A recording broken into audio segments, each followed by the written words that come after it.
반갑습니다. 하나님의 부르심에는 예측할 수가 없는 그런 일들이 자주 있는 것 같습니다. 오늘 이 시간도 저는 예상하지 못했던 시간이고, 사실은 개인적으로는 제 어머님이 소천하셔서 그렇게 갑자기 한국에 나오게 됐는데, 또 이렇게 목사님께서 또 이렇게 초청해 주셔서 순종하는 마음으로 서게 됐습니다. 너무 목사님이 저를 잘 소개를 해주셨는데요. 오늘 이 하나님께서 주신 말씀을 통해서 우리에게 무엇을 하나님께서 요구하시는지 함께 은혜를 나누도록 하겠습니다. 우리 곁에 계신 분들과 함께 인사 나누실까요? 하나님께서 당신을 부르셨습니다. 네.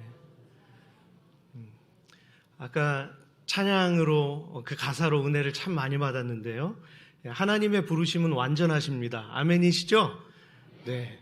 지금은 조금 이곳도 그렇고 캐나다도 그렇고 견디기가 힘든 상황이지만 그 상황 가운데에서도 역시 하나님의 부르심, 하나님의 크신 뜻이 있는 줄로 믿습니다. 오늘 말씀의 제목은 주보에 나와 있는 대로 예수님이 더 크게 보여야 합니다 라는 제목입니다. 어느 교회에 가든지 항상 우리가 외적인 것을 많이 보게 되는데요. 이 교회 분위기가 어떤지, 또는 교인 수는 몇 명인지, 또 어떤 사역이 이루어지고 있는지 많은 것을 두리번거리며 보게 됩니다. 그러나 그 가운데에서 가장 크게 보여야 될 것은 바로 예수님인 줄로 믿습니다. 저는 어린이들에게나 청년들에게나 늘 자주 하는 이야기가 있어요. 그게 뭐냐면 교회에 와서 상처도 많이 받고 또 여러 가지 실망스러운 일들도 많이 경험하겠지만 예수님을 만나지 못하기 때문에 그런 것이죠. 예수님의 얼굴을 보면, 예수님의 음성을 들으면 우리는 그 모든 것들이 다 사라지고 해소될 수 있을 줄로 믿습니다. 교회에선 예수님을 만나야 합니다. 얼마 전에 말씀을 준비하다가 의미 있는 글을 읽게 되었습니다. 공산주의 이론을 만든 독일의 칼 마르크스는 이런 말을 남겼습니다. 게으른 철학자들은 단지 세상을 서로 다른 방법으로 해석하기만 한다. 그러나 진짜 중요한 문제는 세상을 변화시키는 것이다. 네, 여기에서는 아멘 하면 안 됩니다. 네. 제가 공산주의를 좋아하는 사람도 아니지만, 그리고 공산주의는 기독교 세계관과 도저히 하나가 될 수 없는 이론입니다. 하지만 이 글에서 주장하는 것은 세상의 문제를 가지고 생각하는 것에서만 멈추지 않고 변화시켜야 될 대상으로 바라본다는 점에서 저는 이 복음과 비슷하다는 그러한 인상을 받았습니다. 중국이 대표적인 그런 공산주의 국가인데 지금 그들을 통해서 위구르족이 얼마나 큰 고통을 당하고 있는지 몰라요. 그들은 거짓말을 수시로 반복하면서 그 많은 사람들을 속이고 또 억압하는 그러한 모습들을 봅니다. 하지만 그렇게 한다고 해서 공산주의자가 되는 건 아니죠. 그렇다고 해서 그들이 다 공산주의에 순복할 것 같지는 않습니다. 그들 자신의 생각을 집어넣기 위해서 여전히 폭력을 사용하고 거짓말을 밥 먹듯이 합니다. 그러나 그리스도의 복음은 선포된다는 것이 다릅니다. 그들은 방법을 사용하고 거짓말을 하고 억압하지만 그리스도의 복음은 그냥 선포되는 것이죠. 듣든지 아니 듣든지 말씀이 선포되고 하나님의 영에 감동된 사람들은 그 말씀을 자기의 것으로 받아먹고 변화되는 놀라운 경험을 하게 되죠. 예수님께서 말씀하신 것처럼 생명의 씨앗이 뿌려져서 길가나 돌짝밭 그리고 가시떨기 위에 떨어질 때에는 아무것도 얻을 수 없지만 좋은 땅 위에 만약에 떨어진다고 한다면 그 뿌리가 깊게 내려져서 풍성한 열매를 거둘 수가 있습니다. 저와 여러분들은 최소한 일주일에 한 번은 예배를 드리고 참석하고 또 하나님께 은혜를 받습니다. 말씀을 듣거나 읽고 있지만 변화가 느리거나 어렵게 느껴지는 이유가 뭘까요? 마치 문제가 있으면 답이 있는 것처럼 하나님께서는 분명 우리가 바라보기를 원하시는 부분이 있습니다. 한국에서의 사역과 또 캐나다에서의 사역이 조금 다릅니다. 분위기도 다르고, 저는 봄이 되면 베란다에 작은 화분들에 식물들을 심습니다. 깻잎도 심고요, 또 여러 가지 야채도 조금씩 심기는 하지만 꽃도 심습니다. 제가 그것들을 심는 데는 이유가 있어요. 제가 먹으려고 하는 것보다는 그 자그마한 씨앗이 심겨져서 계속 매일매일 반복되는 물뿌림을 통해서 그것들이 자라나고 또 꽃이 피워지고 열매가 맺히면 그것이 얼마나 신기한지 몰라요. 그 작은 움직임을 보면서 하나님의 살아계심을 느낍니다. 살아계신 하나님은 오늘 저와 여러분과 함께 하시는 줄로 믿습니다. 에드먼턴은 일기가 불순합니다. 그래서 따뜻한 햇빛이 비추다가도 어느 순간에 눈이 내릴 때가 있어요. 물론 자주 있는 일은 아니지만 올 봄에도 제가 기대감을 가지고 씨앗을 심고 깻잎 모종을 사다가 심었어요. 그래서 올해는 깻잎도 먹을 수 있겠구나. 그리고서 심고 물을 주는데 어느 날 갑자기 눈보라가 몰아친 거예요. 제가 그때 교회에 있었는데 갑자기 그 생각이 나서 집에 전화를 해가지고 빨리 그거 좀 치워 놓으라고. 근데 이미 시간이 좀 지나서 집에 돌아와 보니까 전부 눈보라를 맞아가지고 못 쓰게 된 겁니다. 근데 그 중에 하나가 살아남았어요. 근데 언뜻 보기에는 곧 죽을 것만 같았습니다. 그러나 제가 기대를 걸고 그것을 살리려고 애를 썼어요. 어떻게 되었을까요? 조금 지나서 그것이 살아났습니다. 그것이 살아났고 잎사귀가 무성한 그러한 그 열매를 맺는 그것을 제가 경험을 하면서 이 작은 생명도 사람이 정말 애지중지하면서 키우면 이것이 다시 살아나는데 정말 죽을 것만 같은 우리 영혼이 하나님께서 한번 터치하시고 만져주시면 살아날 수 있겠구나라는 그러한 감동을 제가 받았습니다. 할렐루야! 하나님 여전히 살아계십니다. 이 코로나 세대, 이 코로나가 끝나고 어떻게 이 세상이 바뀔지는 모르겠지만 하나님은 동일하십니다. 알파와 오메가가 되신 하나님, 처음과 나중이 되신 그 하나님께서는 오늘 저와 여러분들 한 분 한 분에게 계획을 가지고 계신 줄로 믿습니다. 자라나는 우리 청소년들과 우리 어린이들에게도 우리 하나님은 기대를 하고 계세요. 할렐루야! 아동부 학생이 저랑 지금 뭔가가 맞았습니다. 그래서 아멘을 크게 했는데, 여러분 그렇습니다. 우리가 환경 바라보지 말고 세상 바라보지 말고, 여러분 그런 것 같아요. 이 코로나를 통해서 하나님과의 관계를 끊어놓으려고 하는 그러한 어둠의 세력이 분명히 있습니다. 육적인, 가시적인 어떤 이런 제도적인 이런 걸 통해서 우리가 자꾸 억압받는 것 같은 그런 느낌을 받겠지만 그 너머에 우리의 신앙을 단절시키려고 만드는 그러한 움직임들이 있다라고 하는 것을 여러분들 꼭 기억하시기를 바랍니다. 그래서 우리가 이길 수 있는 힘은 하나님의 말씀이요 하나님께 드리는 기도인 줄로 믿습니다. 저는 장로교 목사입니다. 근데 저는 지금 순복음교회에서 열심히 사역을 하고 있습니다. 왜냐하면 하나님은 동일하시기 때문이죠. 아멘이시죠? 네, 하나님은 동일하십니다. 제가 그래서 그러한 자라나는 식물들의 그런 움직임을 통해서도 하나님의 살아계심을 경험하고요. 고린도전서 3장 6절에서 바울은 이렇게 전하고 있습니다. 나는 심었고 아볼로는 물을 주었습니다. 그러나 자라나게 하신 분은 하나님이십니다. 아멘. 그렇습니다. 만약 우리에게도 각자의 영혼을 위해 포기하지 않고 말씀을 꾸준히 심고 물 주는 작업을 계속한다면 하나님은 분명히 자라게 하실 줄로 믿습니다. 하나님은 창조주이시기 때문입니다. 팬데믹을 움직이시는 분도 하나님이십니다.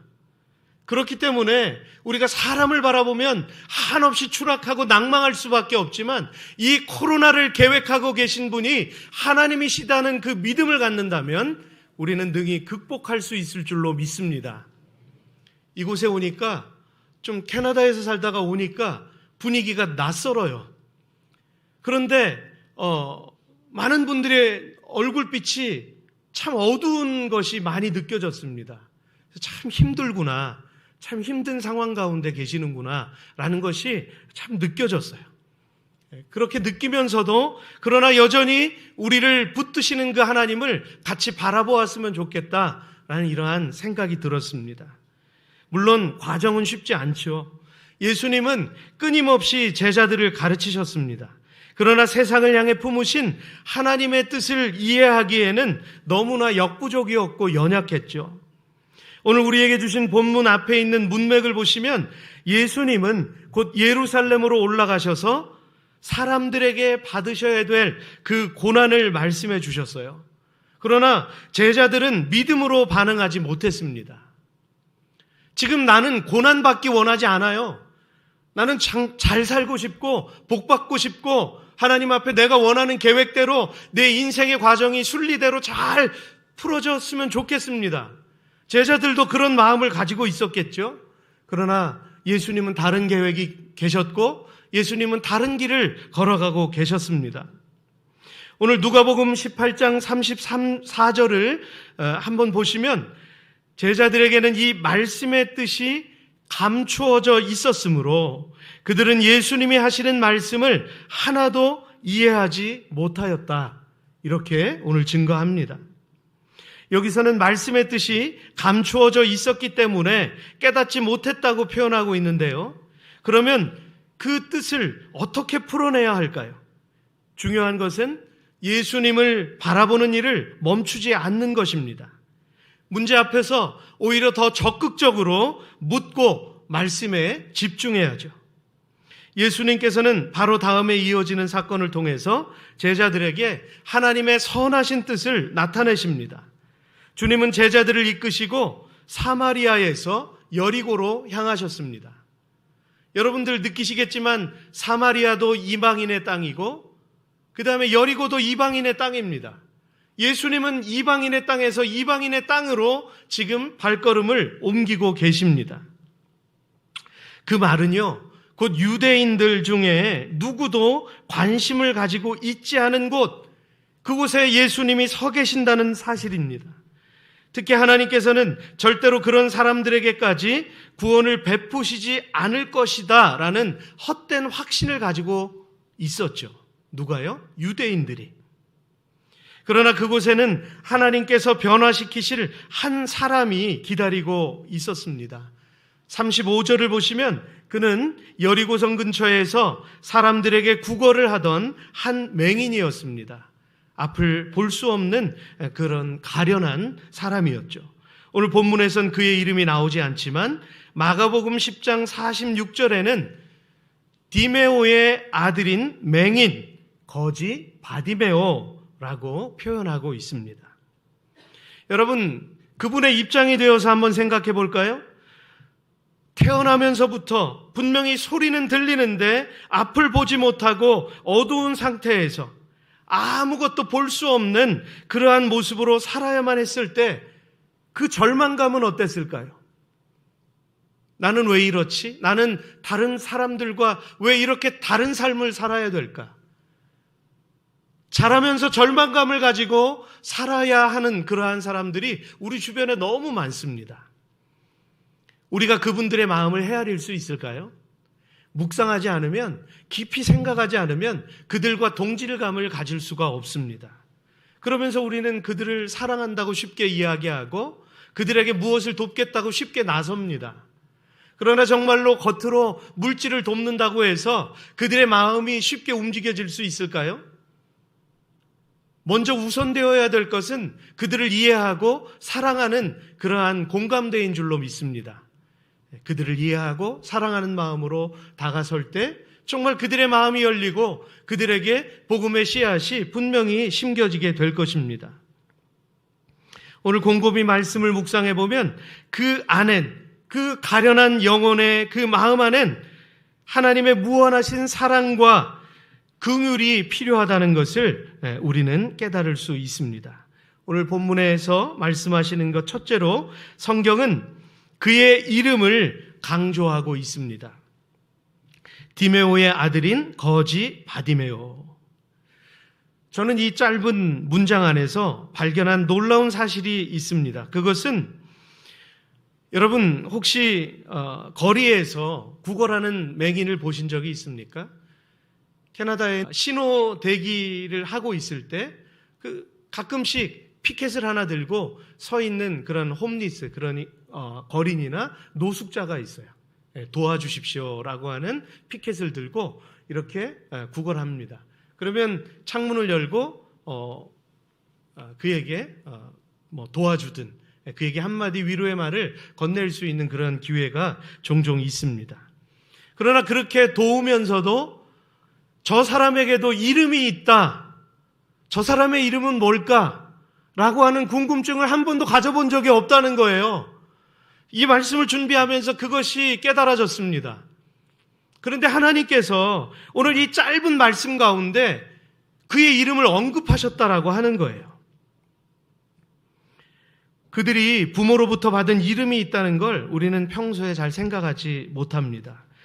즉 그들의 존재감을 느끼지 못한다는 얘기죠. 하지만 예수님이 십자가의 사역을 시작하셨을 때 주로 누구와 함께 하셨나요? 누가복음 7장 34절에서 이렇게 말씀하십니다. 내가 와서 먹고 마시자. 이 사람은 먹고 마시기를 좋아하는 사람이며 세무원과 죄인들의 친구이다 하고 말한다. 사람들이 예수님을 그렇게 보았다는 것입니다. 특별한 분으로 보지 않았고요. 죄인들의 친구인 예수님을 알아보지 못했다는 거예요. 같은 종류의 사람으로밖에는 그들이 깨닫지 못했다는 것입니다. 하지만 하나님은 여리고의 이 맹인을 병자나 그 거린들이기 이전에 하나님께서는 당신이 창조하신 귀중한 생명으로 바라보았다는 사실입니다. 그는 누구에게나 존중받아야 될 엄연한 이름이 있는 디메아오의 아들 바디메오였다는 것을 오늘 본문이 이야기하고 있습니다. 성경엔 우리가 기억할 수 없는 수많은 이름들이 나옵니다. 족보도 수많은 그 본문에서 언급되고 있습니다. 여러분들 성경을 읽고 통독하시지만 그 이름들이 잘 외워지던가요? 도대체 이 많은 이름들을 하나님께서 왜 기록을 해놓으신 것이지? 이렇게 우리는 반문할 때가 있습니다. 그러나 오늘 이 본문의 말씀을 보면서 우리는 분명히 한 가지 깨달을 수 있죠. 아, 그렇구나. 하나님은 우리가 외울 수 없는 이 이름, 한 사람 한 사람의 이름을 기억하고 계시는구나. 한 사람 한 사람의 그 삶을 속속들이 들여다보고 계시는구나. 우리의 어려움도, 우리가 가지고 있는 슬픈 감정도 모두 하나님께서는 이해하고 계시는구나. 우린 그것을 깨달을 수 있습니다. 요한계시록 3장 5절에서 이렇게 말씀하세요. 신앙의 승리자는 이와 같이 흰옷을 입을 것이며 나는 그의 이름을 생명책에서 절대로 지우지 않고 내 아버지 앞과 그의 천사들 앞에서 인정할 것이다. 아멘. 우리의 이름이 생명책에 기록된답니다. 디메오의 아들 바디메오도 그의 이름이 생명책에 기록되었습니다. 저와 여러분들의 이름도 생명책에 기록되었습니다. 아멘이시죠? 네. 앞으로 기록될 분도 계실 것입니다. 천사들이 인정한다고 말씀하세요. 두 번째로 오늘 우리에게 중요한 것은 바디메오에게는 시간이 필요했습니다. 그는 이제까지 수많은 어려움들을 경험하며 살아야 했지만 여리고에 도착하신 예수님께서 자신에게 더 가까이 오실 때까지 기다려야만 했습니다. 그 기다려야만 했던 그 순간이 필요했던 것이죠. 오늘 본문 35절에서는 그냥 예수님이 여리고에 가까이 가셨을 때였다라고 표현됩니다. 하지만 마가복음 10장 46절을 보면 예수님의 일행이 여리고에 들어갔다가 군중들과 함께 그곳을 나갈 때였다. 좀 다르게 표현되어 있죠. 그러니까 여기엔 시간의 차이가 있다는 것입니다. 보는 견지에 따라서 이것이 짧게 느껴졌고 또 긴 순간이 될 수도 있었어요. 오늘 이 디메오의 아들 바디메오에게는 예수님을 만나야만 했던, 예수님을 만나기 위해서 준비해야 했던 그 시간을 하나님께서 주셨다는 것이죠. 앞을 보지 못하는 그 바디메오에게는 군중들 사이를 헤치고 예수님을 찾아간다는 것이 상상도 할 수 없는 일이었습니다. 지금 여러분이 가지고 있는 문제가 무엇인가요? 예수님을 만나야 한다는 그러한 필연성은 우리가 알고 있지만 자신의 결심과 의지가 너무 부족해서 쉽게 다가설 수 없는 그러한 때도 우리는 많이 있습니다. 주일에 설교를 통해서 들을 때에는 말씀에 공감하다가도 아멘 하고 우리가 확신을 갖다가도 교회 문만 나가면, 현실로 돌아가면 그 결심이 다시 흔들리고 또 다시 원점으로 돌아가는 그러한 것들을 경험하고 있지는 않습니까? 오늘 바디메오는 지금 당장 주님께 달려갈 수는 없었지만 마음으로는 계속해서 소리쳤을 것입니다.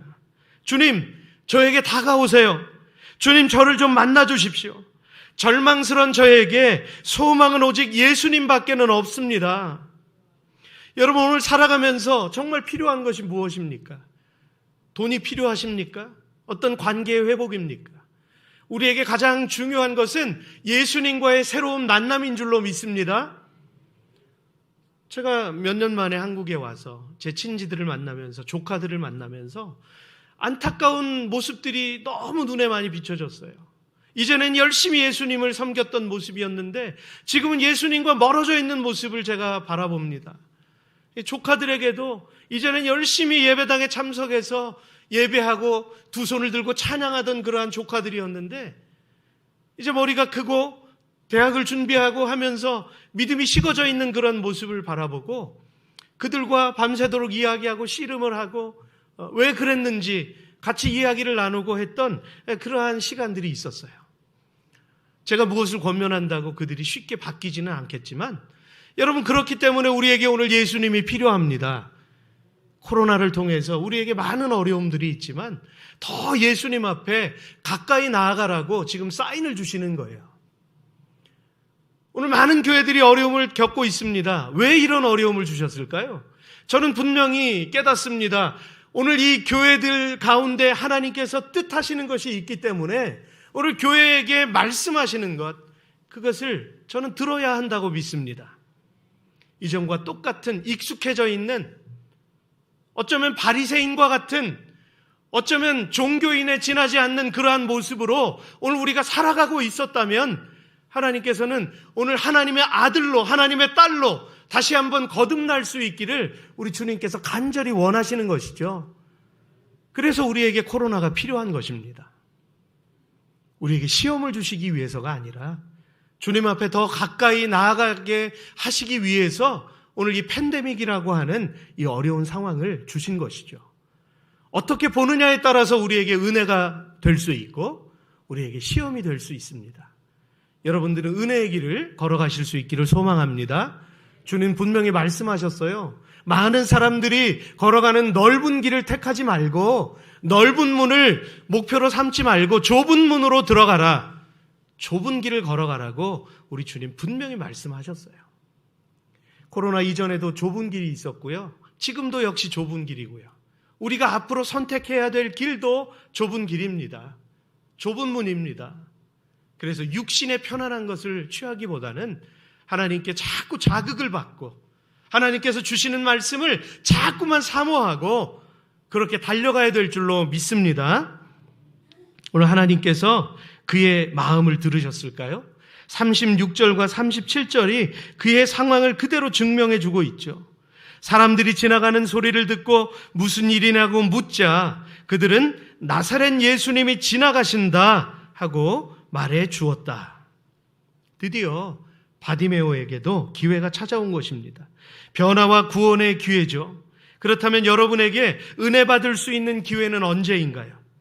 사람에게 가장 중요한 것은 마음입니다. 기회가 있어도 간절한 마음이 없는 사람에게는 아무런 소용이 없죠. 이렇게 훌륭한 예배당에서 이렇게 많은 분들이 예배하는 모습이 참 은혜롭습니다. 저 이민사회에서는요, 예배당을 갖지 못한 교회들이 많아요. 그래서 교회를 렌트하고 백인들이 예배하는 그곳을 렌트하고 그곳에서 예배하고, 이 코로나 상황에서는 또 렌트를 하지 못해서 그냥 가정에서 예배드리고 온라인으로 예배드릴 수밖에 없는 그러한 상황의 교회들이 많습니다. 오늘 우리는 얼마나 감사한지 몰라요. 여러분들 너무나 하나님께 큰 축복을 받았고요. 이렇게 예배하는 것이 큰 은혜입니다. 그런데 이런 상황 가운데에서도 하나님을 전심으로 예배하지 못한다는 것이 얼마나 안타까운 일일까요?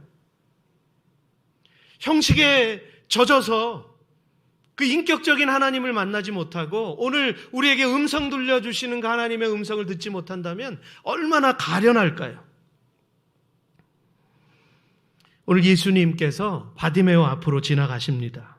사람들이 웅성거리고 많은 사람들이 예수님이다, 예수님이다 힘을 다해 그렇게 이야기합니다. 이때 바디메오가 38절을 보시면 다윗의 후손 예수님, 저를 불쌍히 여겨주십시오.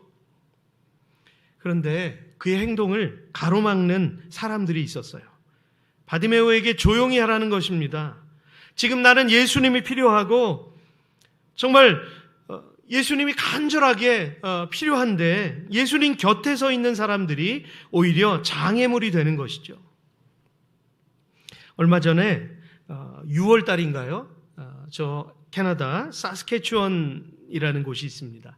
그곳에서 751명의 원주민 시신이 발견되어서 굉장한 사회에 충격을 주었습니다. 다름 아닌 카톨릭 기숙학교에서 벌어진 일이었는데요. 물론 우리는 개신교이지만 우리가 함께 부끄러워해야 될 것은 하나님의 이름을 안다고 하는 사람들이 그 원주민들의 문화를 말살시키려고 교화 정책을 해서 그들을 억압하고 급기야는 그들의 생명을 뺏어버리고 다른 사람들이 모르게 땅에 묻어버리는 이런 충격적인 그러한 죄를 지었다라고 하는 것이죠.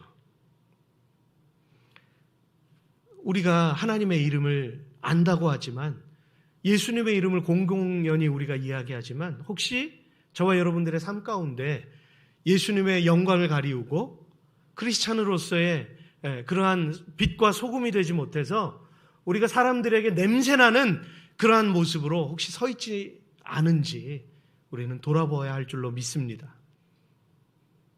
만나는 분들마다 교회에 대한 그러한 부정적인 이야기들을 참 많이 하시고 많이 들어요. 참 가슴이 아프더라고요. 왜 이렇게 되었을까? 오늘 많은 청년들이 예수님을 보지 못한 채 교회를 멀리하는 모습들 보면 안타까울 때가 참 많습니다. 물론 이유와 문제들이 있겠죠. 그러나 정말 중요한 것은 그럼에도 불구하고 예수님을 만나야 한다는 것이죠. 예수님을 만나야 합니다. 오래전에 제가 신학을 공부할 무렵에 가끔 나이가 드신 분들이 주경야독하며 공부를 하는 모습을 제가 보았던 적이 있습니다. 그분들의 고백이 한결같은 고백이 뭔 줄 아세요? 제가 이제까지 하나님을 피해서 불순종하고 도망다니다가 이제서야 돌아왔습니다. 그렇게 주님을 만날 기회가 많았는데도 제가 탕자처럼 방황을 하다가 이제서야 돌아왔습니다. 이런 고백을 참 자주 들었어요. 저도 젊을 땐 이러한 고백들이 와닿질 않았죠. 여러분, 사랑하는 우리 청소년 여러분, 우리 청년 여러분, 우리 어린이 여러분, 우리가 하나님의 이름을 압니다. 그러나 마치 집 나간 둘째 아들이나 요나처럼 우리가 내 뜻대로 하고 싶을 때가 얼마나 많아요?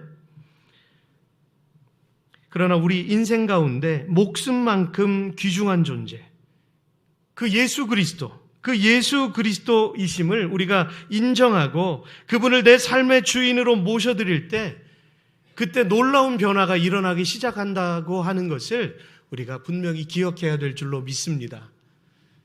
예수님의 이름을 기억하고 예수님을 만날 때 변화는 시작됩니다. 오늘 바디메오의 반응을 한번 보세요. 전혀 주변 상황 때문에 움츠러들지 않았습니다.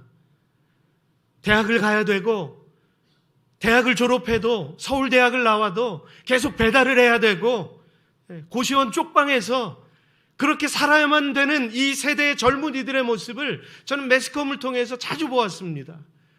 이런 상황에서 우리에게 필요한 것이 무엇일까요? 우리에게 정말로 확증을 해주지 못하는 이러한 이 시대 상황이 있는데 우리가 무엇을 붙잡아야 할까요? 그것은 바로 예수 그리스도이신 줄로 믿습니다. 저는 청년들에게 가끔씩 이렇게 이야기합니다. 우리 각자에게는 광야가 필요합니다. 저에게는 그 광야가 캐나다였고요. 이민의 땅이었고요. 여러분에게는 이 어려운 상황인 줄로 압니다. 이 광야를 지나지 않으면 우리는 하나님을 만날 수 없습니다. 여러분들에게 어려움을 주신 이유는 하나님께서 이 광야를 통해서 당신의 살아계심을 경험케 하시기 위해 오늘 이러한 상황을 주신 줄로 믿습니다. 그래서 이 상황 가운데에서 분명히 그 주님을 만나야 될 것입니다. 바디메오는 39절을 보면 앞서가는 사람들이 그를 꾸짖으며 조용히 하라고 했으나 그는 더욱 큰 소리로 다윗의 후손이여 저를 불쌍히 여겨주십시오 하고 외쳤다. 이렇게 증거합니다. 그에게는 주변의 상황도 그를 방해하는 여러 사람들의 이야기도 전혀 장애가 되지 않았어요. 그는 예수님만 크게 보일 뿐이었습니다. 마지막 세 번째로 예수님께서는 그를 데려오라고 말씀하십니다. 그는 이제까지 살면서 누구에게도 이런 대접을 받아본 적이 없었어요. 사람들의 모든 관심이 자신에게 쏠리고 그들의 도움을 통해 전능하신 예수님께 가까이 나아가게 되었으니까요. 저는 오늘 저와 여러분들이 그분 앞으로 나아가는 그러한 한 영혼 한 영혼이 될 수 있기를 간절히 소망합니다. 오늘 저와 여러분들이 예수님 앞으로 나아가는 사람들을 막지 않고 그분들을 인도할 수 있는 그런 가이드 역할을 할 수 있는 분들이 되었으면 좋겠습니다. 오늘도 정말 많은 분들이 그 일들을 감당해주고 계시죠. 그러나 가장 중요한 분이 누구일까요? 가장 중요한 역할을 누가 할까요? 바로 주님의 말씀입니다. 내게 무엇을 하여 주기를 원하느냐? 여러분이 직접 하나님의 말씀을 듣는 것입니다. 여러분 오늘 본문을 잘 이해하시기를 바랍니다. 예수님은요 오늘 그 바디메오 앞에 서서 내가 무엇을 줄게 라고 이야기하지 않으셨어요. 네가 무엇을 원하느냐 이렇게 물으셨습니다. 내가 너 잘 아니까, 내 상황을 아니까 내가 이렇게 줄게, 이런 과정을 너에게 줄게라고 말씀하지 않았고요. 그의 입술을 통해서 직접 질문하기를 원하셨습니다. 대답하기를 원하셨습니다. 내게 무엇을 하여 주기를 원하느냐? 오늘 이 말씀은요, 오늘 저와 여러분들에게 물으시는 그러한 동일한 질문입니다. 오히려 바디메오의 마음 안에 묻어두고 그동안 잊고 있었던 간절한 소망을 다시금 그 질문을 통해서 끄집어내셨던 것이죠. 만약 여러분이 주님의 그 말씀 앞에 부딪히는 순간이 온다면 여러분 그 즉시로 반응하실 수 있기를 주의 이름으로 축복합니다. 여러분 말씀을 깨닫고 은혜 받는 순간과 순종의 그 순간이 그 갭이 길어지면 안 돼요. 말씀을 아멘하면 그 즉시로 순종을 해야 합니다. 그런데 상황을 고려하고 내 삶을 다시 한번 돌아보고 이때가 적당한지 아니면 조금 더 준비한 후에 순종을 해야 할지 이것을 자꾸만 가늠하다가 순종의 기회를 놓쳐버리죠. 그만큼 하나님의 은혜를 받을 수 있는 그 시간이 점점 길어진다는 거예요. 그래서 우리의 상황과는 상관없이 하나님께서 지금 내게 무엇을 말씀하셨다면 그것을 깨달았다면 그 즉시로 순종해야 될 줄로 믿습니다. 그럴 때 하나님의 예측할 수 없는 그 놀라운 은혜를 우리가 경험하게 되는 것이죠. 여러분의 깨닫는 순간이 있지만 순종하기 위해 반응하는 시간이 늦어질수록 그 타이밍을 놓치게 됩니다. 하지만 바디메오는 망설이지 않고 오늘 41절을 보시면은요, 주님 눈을 뜨게 해주십시오. 이렇게 용기를 가지고 고백했을 때 그의 눈이 떠짐과 동시에 구원을 받게 되는 놀라운 역사가 일어났다는 것입니다. 그런데 예수님께서 내 믿음이 너를 구원하였다라고 말씀하신 그 모습을 우리가 볼 수 있죠. 왜일까요? 네가 고침을 다 받았다 이렇게 말씀하시지 않고 내 믿음이 너를 구원하였다라고 말씀하셨다는 거예요. 당시 사람들의 인식 속에서는 이 몸의 질병을 가지고 있는 사람들은 전부 죄인이었어요. 바리새인도 사두개인도 대제사장도. 그러니까 이 병자들 앞에 서지 않았죠. 그들을 거부했습니다. 왜요? 죄인이었기 때문에. 그러나 예수님은 그 병자들과 가까이 하시고 그들을 품으셨습니다. 예수님의 눈엔 구원받아야 될 한 영혼으로 바라보셨기 때문에 그들은 죄인일 수가 없었던 것이죠. 그래서 그들을 품으셨습니다. 사랑하는 성도 여러분, 누구 때문에, 혹시 무엇 때문에 예수님 앞에 가까이 나가는 일을 멈추지 마시기를 바랍니다. 주님은 바디메오의 믿음을 통해서 사람만 바꾸신 것이 아니라 아예 이 주변의 모든 상황들을 바꿔버리셨어요. 그를 정죄하며 판단했던 사람들이 갑자기 그에게 일어난 놀라운 변화를 통해서 하나님께 영광을 돌리며 찬양하는 그러한 부흥이 일어났던 것입니다. 오늘 34절을 보시면은요, 곧 보게 돼요. 하나님께 영광을 돌리며 예수를 따르니 백성이 다 이를 보고 하나님을 찬양하니라. 할렐루야! 네, 이 모습을 보고 찬양했다는 거예요. 누가 예측이나 했겠습니까? 처음에는 정죄하던 사람들이었는데, 처음에는 그에게 어떻게 하나 보자 라고 관망하는 사람들이었는데, 마지막엔 그 모습을 통해서 온전히 하나님께 영광을 돌리는 이런 놀라운 부흥이 일어났습니다. 말씀을 마치겠습니다. 제가 비행기에서 내리고 공항에서 코로나 검사를 받으며 밤늦게 이 공항에서 밖으로 나오면서 막 느껴지는 이런 분위기들이 너무 힘들었어요. 제 아내가 기침을 한번 하니까 기침을 하면서 이렇게 보더라고요. 이게 무슨 분위기지? 전에는 전혀 느껴보지 못했던 그 싸한 그런 분위기가 느껴지면서 얼마나 좀 적응하기 힘들었어요. 참 힘드신 그러한 상황 속에서 한국 분들이 생활하시는구나, 그걸 느꼈습니다. 이런 상황입니다. 그러나 이런 상황 속에서 우리 주님께서 원하시는 것이 무엇일까요? 그럼에도 불구하고 그리 아니하실지라도 하나님을 찬양하는 일을 놓지 않고, 오늘 찬양팀의 찬양이 저에게 얼마나 큰 은혜가 됐는지 몰라요. 저도 찬양하거든요. 저도 기타를 들고 찬양하고 하나님을 예배합니다. 도전을 받습니다. 캐나다 돌아가서 이렇게 나도 더 뜨겁게 하나님을 예배해야 되겠구나, 이러한 마음이 제 가운데 자리 잡았습니다.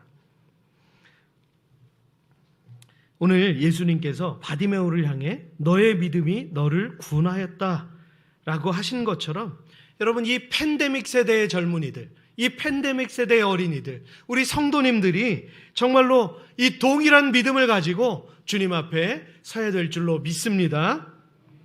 우리 주님께서 말씀하십니다. 스바냐 3장 17절에 이렇게 말씀하세요. 너의 하나님 여호와가 너의 가운데 계시니 그는 구원을 베푸실 전능자이시라. 그가 너로 말미암아 기쁨을 이기지 못하시며 너를 잠잠히 사랑하시며 너로 말미암아 즐거이 부르며 기뻐하시리라 하리라. 아멘. 이 하나님의 말씀이 우리 가운데 자리 잡을 때 얼마나 큰 위로가 있습니까? 세상과 나는 간 곳 없고 구속한 주만 보이도다. 이것이 나의 간증이요 이것이 나의 찬송일세. 그 하나님만 선명하게 보여야 될 줄로 믿습니다. 예수님이 크게 보여야 합니다. 저와 여러분에게 예수님만 보여야 합니다. 우리 곁에 계신 분들에게 이렇게 나눌까요? 예수님이 크게 보여야 합니다. 아멘. 우리 기도하시겠습니다. 살아계신 하나님, 감사합니다. 오늘 바디메오의 모습을 통해서 그의 믿음을 보았습니다. 누구도 바라보지 않았고 천시하던 그 한 맹인 앞에 하나님의 거룩하신 아들이 서셨고 그에게 축복을 베푸시며 내 믿음이 너를 구원하였다라고 선포하셨습니다. 삶의 모든 것이 해결됨과 동시에 그는 구원함에 이르는 놀라운 은혜를 경험하였습니다. 하나님, 살아계신 하나님, 오늘 이 팬데믹 가운데 있는 저희들을 주님의 눈동자로 살펴주시고 저희가 이 어려운 상황 가운데에서도 하나님을 놓치지 않고 하나님의 음성을 분명히 들어서 우리가 이 모든 어려움을 뛰어넘어서 정말로 하나님의 그리스도의 복음을 증거할 수 있는 놀라운 주님의 증인이 될 수 있도록 하나님 같이 하여 주시옵소서. 오늘 모든 영광을 주께 올려드립니다. 살아계신 예수 그리스도의 이름으로 기도합니다. 아멘.